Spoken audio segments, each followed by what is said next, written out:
আপনার কাছে প্রকৃত সাকসেসের অর্থটা কি? লেখাপড়া করে যে গাড়ি ঘোড়া চড়ে সে, ইটস নট অলওয়েজ ট্রু। খুব ভালো ভালো স্পোর্টস পার্সোনালিটি দেখবে 12 পড়েছে, ফার্স্ট ইয়ার পড়েছে, মেবি 11ও পাস করেনি, কিন্তু বেস্ট ব্র্যান্ডস অফ গাড়ি চড়ে, তাই তো? Is it defined as success? মানে ডেফিনেশন অফ সাকসেস আর রিলেশন টু মানি বা হোয়াট ইউ অ্যাচিভ, দুটো কি এক? আমার মনে হয় না। ডেফিনেটলি তোমার লাইফে ভালো করতে গেলে, এস্টাবলিশড হতে গেলে তোমার মানিটা ইজ আ পার্ট, কিন্তু আলটিমেটলি সাকসেস ইজ স্যাটিসফ্যাকশন।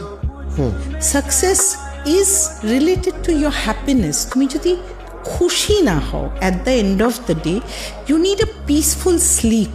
তুমি সোনার খাটে শোবে, Right. কিন্তু ঘুমটা এলো না, দ্যাট ইজ নট সাকসেস।